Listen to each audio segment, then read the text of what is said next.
Olá, pessoal! Hoje nós falaremos sobre operações com matrizes.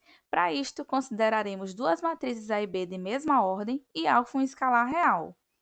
Então, a primeira operação é a adição. Como é que eu somo duas matrizes? Para eu poder somar duas matrizes A e B, elas têm que ter a mesma ordem. E a matriz resultante vai ter a mesma ordem. E como é que eu faço para encontrar esses elementos da minha matriz soma? É só eu somar elementos de entradas correspondentes na minha matriz soma. Por exemplo, eu tenho aqui A e B, matrizes de ordem 3 por 3. Então, eu consigo somar essas duas matrizes, obtendo uma nova matriz de ordem 3 por 3.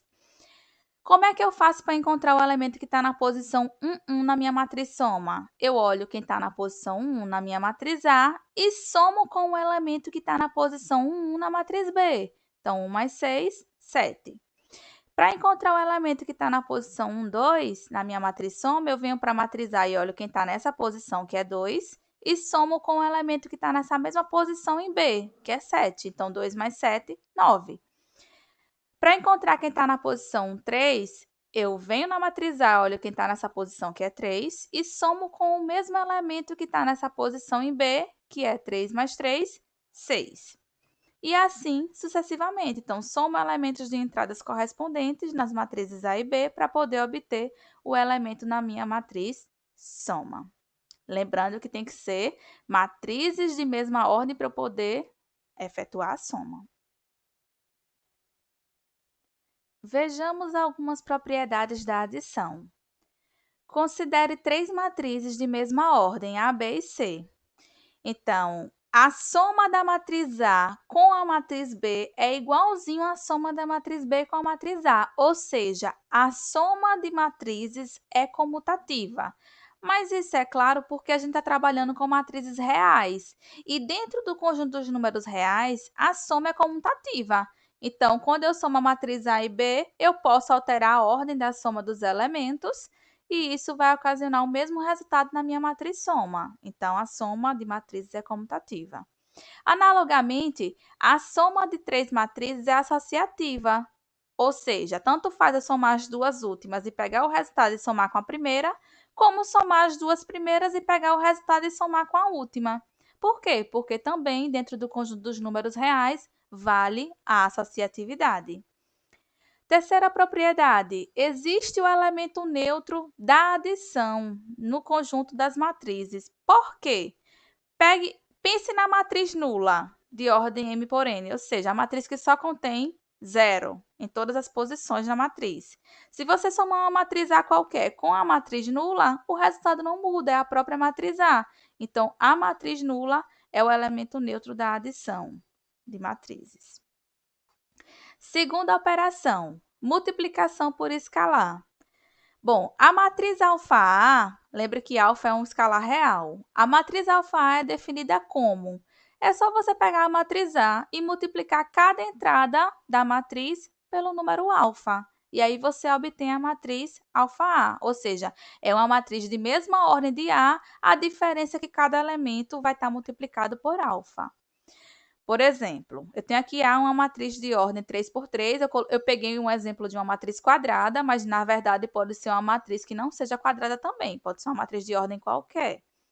Então, essa matriz de ordem 3 por 3, eu quero saber quem seria a matriz 2A a partir dela. Então, é só pegar a minha matriz A e multiplicar cada elemento da minha matriz por 2, ou seja, duplicar, né? Então, fica, quem seria o elemento na posição 1? 2 vezes 1, que é 2. Quem seria o elemento na posição 2? 2 vezes 2, que é 4. Quem seria o elemento na posição 3? 2 vezes 3, que é 6. E aí eu saio duplicando todo mundo e obtenho a minha matriz 2A. Bem simples, né, pessoal? Vejamos algumas propriedades da multiplicação por escalar. Para isso, considere duas matrizes A e B de mesma ordem e alfa e beta escalares reais. Observe que as duas primeiras propriedades é a distributividade da multiplicação por escalar, e que também é bem tranquila de se entender, porque, veja, nesse primeiro caso, eu tenho alfa escalar soma de A com B. Aí, veja, quando eu faço a matriz soma A mais B, o que eu obtenho é uma matriz de mesma ordem que cada posição dela, cada elemento vai ser um elemento que está em A mais um elemento que está em B. Se eu multiplico por alfa, então cada soma dessa vai estar multiplicada por alfa. Eu efetuo a distributividade dentro dos números reais, então vai estar o elemento que está em A multiplicado por alfa, mais o elemento que está em B multiplicado por alfa. E depois é só separar essa matriz soma em soma de duas matrizes, que seria a alfa A mais a alfa B. Analogamente, a segunda propriedade, eu tenho alfa mais beta escalar A. Então, eu vou fazer o quê? Eu vou pegar a matriz A e vou multiplicar cada elemento dela por alfa mais beta. Então, dentro da matriz, eu vou efetuar a distributividade. Então, vai ter alfa vezes o elemento de A mais beta vezes o mesmo elemento de A. E aí, depois, eu separo essa matriz resultante na soma de duas matrizes, alfa A mais beta A. E aí, eu obtenho a segunda propriedade. A terceira é do elemento neutro. Observe que se eu faço a multiplicação por escalar de zero com qualquer matriz A, eu obtenho a matriz nula, porque eu vou multiplicar cada elemento da matriz A por zero. E aí o resultado é sempre zero, então a matriz que eu obtenho é a matriz nula. A última propriedade é a associatividade na multiplicação por escalar, onde eu tenho alfa escalar beta A é igual a alfa beta escalar A. Por quê? Porque, veja, quem é beta A? É a matriz A com cada elemento multiplicado por beta. Quem é alfa escalar essa matriz? É cada elemento de beta A multiplicado por alfa. Então, eu vou ter o quê no final das contas? Alfa beta multiplicando cada elemento de A. Bem tranquilo, né? Qual é a próxima operação? A próxima operação é a transposta, é a transposição. Então, se eu tenho uma matriz A de ordem M por N, a gente pode obter uma nova matriz de ordem trocada. Como assim, professora? Se a minha matriz original tem ordem M por N, a transposta dela vai ter ordem N por M. E a gente denota a transposta como sendo a matriz original elevada a um tzinho, para dizer que é a transposta dela. Mas qual é a característica da transposta além disso? Além de inverter o número de linhas com o número de colunas? É que o elemento da matriz transposta a gente calcula como? Por exemplo, se eu quero o elemento B e J na minha matriz transposta, eu calculo ele como? Olhando quem seria o elemento de índice trocado, ou seja, quem seria o elemento AJI na minha matriz A. Então, eu inverto o índice da linha com o índice da coluna para poder obter o elemento da minha matriz transposta. Vejamos num exemplo. Nesse exemplo, eu tenho aqui A, uma matriz de ordem 3 por 3. Então, se eu troco 3 com 3, a matriz transposta continua tendo ordem 3 por 3. Mas, por exemplo, se fosse uma matriz A de ordem 2 por 3, qual seria a ordem da matriz transposta? 3 por 2, tá? Então, mas vamos voltar ao nosso caso. Nesse caso aqui, como é que eu obtenho o primeiro elemento da minha matriz transposta, que estaria na posição 1, 1? Eu vou lá na minha matriz original e olho, invertendo o índice da linha com o índice da coluna, quem seria o elemento na posição de ordem trocada. Mas lembre que na diagonal principal, o índice I é sempre igual ao índice J, ou seja, o índice da linha é igualzinho ao índice da coluna. Se eu inverto, continua o mesmo elemento. Então, aqui na diagonal principal, vai se manter os elementos que estão na matriz A. Então, vou ter 1, 1, 5. Ok. Quem seria o elemento da transposta que está na posição 1, 2? Eu venho na matriz original e olho quem está na posição 2, 1. Inverto, né? Linha com coluna, o índice. Quem seria o elemento na transposta que está na posição 1, 3? Venho na matriz original e olho quem está na posição 3, 1, que é 0. Quem seria o elemento que está na posição 2, 1? Venho na matriz original e olho quem está na posição 1, 2. Quem seria o elemento que está na posição 2, 3? Seria o elemento que está na posição 3, 2 na minha matriz original. Quem seria o elemento que está na posição 3, 1 na transposta? É o elemento que está na posição 1, 3 na minha matriz original. E quem seria o elemento que está na posição 3, 2? O elemento que está na posição 2, 3 na minha matriz original, né? E aí eu obtenho a minha matriz transposta. Uma curiosidade que eu acho que vocês devem estar percebendo aí é o seguinte, que, por exemplo, quem é a primeira linha da minha matriz transposta? É justamente a primeira coluna da minha matriz A. Quem é a segunda linha da minha matriz transposta? É justamente a segunda coluna da minha matriz A. Quem é a terceira linha da minha matriz transposta? É justamente a terceira coluna da minha matriz A. Ou seja, você obtém a matriz transposta invertendo, né? O que é a primeira linha vira a primeira coluna, o que é a segunda linha vira a segunda coluna e o que é a terceira linha vira terceira coluna. Mas é óbvio por quê? Porque quando a gente vai calcular a transposta, a gente faz justamente isso, inverte o índice da linha com o índice da coluna. A transposição também tem algumas propriedades. Vejamos. Considere A e B duas matrizes de ordem m por n e alfa um número real, escalar real. A transposta da transposta é a matriz original. Aí vocês parem para pensar.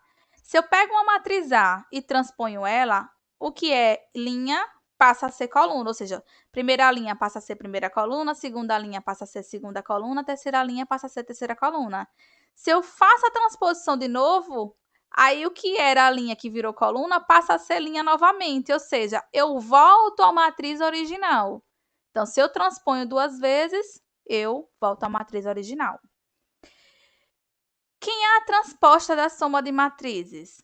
A transposta da soma vai ser a soma das transpostas.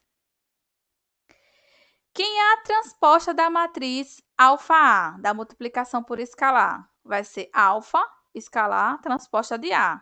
Essa também é tranquila, né? Porque pense assim, quem é alfa-A? É a matriz A multiplicada por alfa em cada entrada. Se você transpõe essa matriz, você continua com cada elemento da matriz A multiplicado por alfa, só fez o quê? Inverteu. O que era a linha passou a ser coluna na mesma ordem, né? Primeira linha virou primeira coluna e assim por diante. Então, você sabe que cada entrada está multiplicada por alfa, então isso é a mesma coisa de alfa, escalar, transposta de A. A última propriedade é o seguinte, uma matriz A é simétrica se e somente se ela for igual à transposta. Vocês lembram o que é matriz simétrica? Vamos lá. Uma matriz A ela é simétrica se o que acontecer? Se A e J for igual a JI, e é claro, para ser simétrica tem que ser uma matriz quadrada, né? Então, veja, se a gente sabe que uma matriz simétrica tem essa condição de A e J ser igual a JI, e a transposta a gente calcula justamente invertendo o índice da linha com o índice da coluna, se esses elementos A e J são iguais a JI, então a minha matriz A vai coincidir com a sua transposta. Analogamente, se eu tenho uma matriz A coincidindo com a sua transposta, lembre que quando eu transponho, a ordem se inverte, né? Se era de M por N, passa a ser N por M. Mas se elas são iguais, então ela tem a mesma ordem, né? E N é igual a M. Além disso, N é igual a M, ou seja, vai ser uma matriz quadrada, né? E pelo fato delas serem iguais, então o que é elemento A e J na matriz A vai estar sendo igual ao elemento AJI, que é o da matriz transposta, né? Que é como a gente faz a construção. Ou seja, a gente vai ter que a matriz A, de fato, é uma matriz simétrica, certo? Então, gravem. A transposta da transposta volta à matriz original. A transposta da soma é a soma das transpostas. A transposta de alfa escalar A é alfa escalar transposta de A. E uma matriz é simétrica se somente se ela coincidir com a sua transposta. Agora, vamos para a última operação, que é a multiplicação de matrizes. Tem vários índices, mas vocês vão ver que não é tão complicado de se enxergar quando procedermos com o exemplo. Então, vamos lá. A multiplicação de matrizes. Então, para isso, a gente vai considerar duas matrizes. Prestem bem atenção. A é uma matriz de ordem M por N e B é uma matriz de ordem N por P. Observem aqui, isso é muito importante, ó. O número de colunas da matriz A tem que ser igualzinho ao número de linhas da matriz B, para eu poder fazer a multiplicação de A por B. E a matriz A multiplicada por B vai ser uma matriz de ordem M por P. É como se eu estivesse cortando aqui esse N, que é o número de colunas de A, com o número de linhas de B, e o que obtém é a matriz de ordem M por P. Mas qual a condição? Como é que eu sei quem vai ser o elemento C e K na minha matriz produto?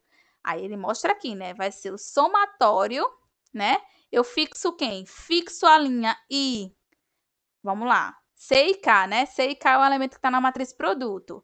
Então, eu fixo a linha I na minha matriz A e fixo a coluna K na minha matriz B. E faço o somatório de quem? Do produto dos dois elementos, respectivamente, né? O elemento que está o primeiro elemento na linha que eu escolhi, que eu fixei na matriz A, eu multiplico pelo primeiro elemento na coluna que eu fixei de B. E saio fazendo esse somatório, né? Aí, quem seria a próxima parcela? A soma do segundo elemento na linha que eu fixei de A com o segundo elemento, produto, né, do segundo elemento que eu fixei na coluna de B. Isso até o fim o último número da linha que eu fixei e o último número da coluna que eu fixei em B, tá certo? Vejamos no exemplo. Bom, eu tenho aqui A, que é uma matriz de ordem 3 por 2, 3 por 2, e B é uma matriz de ordem 2 por 2. Eu posso fazer o produto de A por B?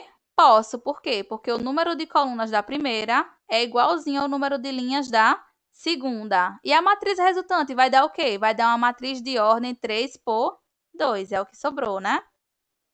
Então, vamos lá. Para calcular os elementos dessa matriz produto. Aí, vamos lá. Primeiro, o elemento que está na posição 1. Aí, lembre que o primeiro índice eu fixo a linha da primeira matriz e o segundo índice eu fixo a coluna da segunda matriz. Então, se é o elemento que está na posição 1, então eu vou fixar a linha 1 na matriz A e vou fixar a coluna 1 na matriz B. Então, vamos lá. Faça agora o somatório de produtos e elementos correspondentes. Então, vai ser 1 vezes 1 mais 0 vezes 3. Então, esse aqui vai dar o elemento na posição 1 na minha matriz produto, que seria 1, tá aqui, certo?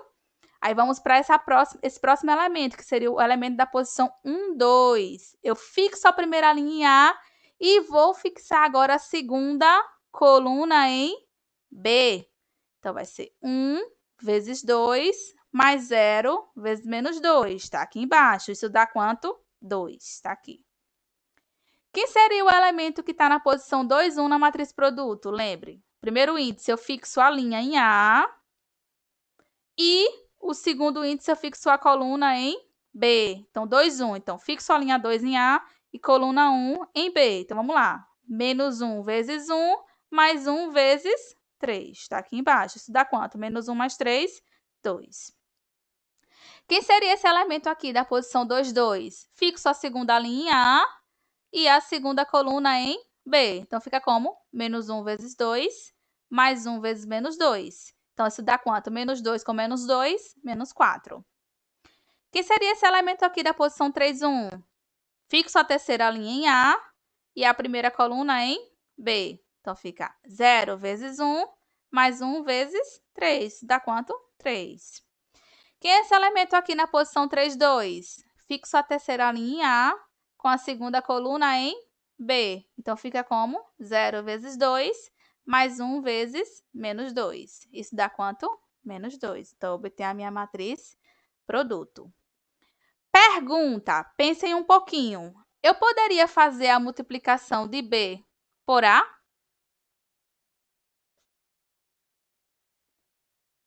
Pensem um pouquinho e qualquer coisa, se tiverem dúvida, podem estar entrando em contato comigo na aula de dúvida para a gente esclarecer, tá bom?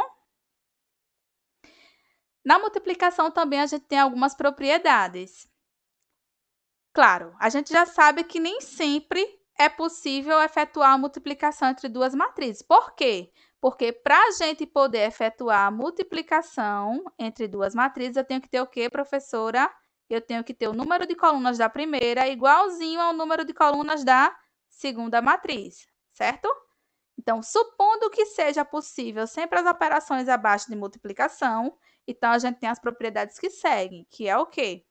A matriz A multiplicada pela identidade, lembrando que a identidade é uma matriz quadrada, nesse caso, seria... O que é a matriz identidade? É uma matriz quadrada em que a diagonal principal tem todos os números iguais a 1 e os demais iguais a 0. Então, se eu faço a multiplicação de A pela matriz identidade, já está dizendo, né? O resultado é a própria matriz A, certo? A segunda e a terceira propriedade é a distributividade. né? Supondo que seja possível essas operações de multiplicação, eu posso fazer a distributividade na multiplicação de matrizes, certo? A quarta é a associatividade, né? Supondo possível, eu tenho que o produto de 3 matrizes, eu posso escolher se faço produto das duas primeiras e pego o resultado e multiplico pela terceira, ou se multiplico as duas últimas e pego a primeira e multiplico por este resultado. Uma coisa interessante aqui é a da transposta. A transposta do produto de matrizes não é o produto das transpostas, mas é o contrário. É o produto das transpostas em ordem trocada. Então, não seria a transposta de A vezes B igual a transposta de A vezes a transposta de B. Não. A transposta de A vezes B é a transposta de B vezes a transposta de A. Dê um exemplo de duas matrizes A em B, em que vocês mostrem que a transposta do produto é diferente do produto das transpostas. Tá certo? Basta um exemplo. Não pegue matrizes muito grandes, não. Pode pegar matrizes de ordem pequena, né, em que vocês mostrem que a transposta do produto não é o produto das transpostas, certo? A propriedade correta é a transposta do produto é o produto das transpostas em ordem trocada, certo? A última propriedade é você tem aqui, na verdade, é a matriz nula, né? Eu não coloquei a matriz nula porque aqui eu não indexei a ordem de A, né? Mas tem que fazer sentido a multiplicação. Então, se você multiplica a matriz nula por uma matriz A, o resultado é a matriz nula. Mas isso é óbvio, né? Cada elemento da matriz nula é zero. E quando você faz a multiplicação por outra matriz, lembre que cada parcela vai estar multiplicada por um elemento da matriz A. Que nesse caso, desculpa, da matriz nula, que nesse caso é sempre zero. Então, cada parcela vai ser zero, então somas de zero é zero, e aí o resultado da multiplicação da matriz nula por qualquer matriz é sempre zero. Desculpa, a matriz nula, certo? Bom, pessoal, espero encontrá-los novamente na próxima aula. Qualquer dúvida, só tirar na aula de dúvidas no momento síncrono.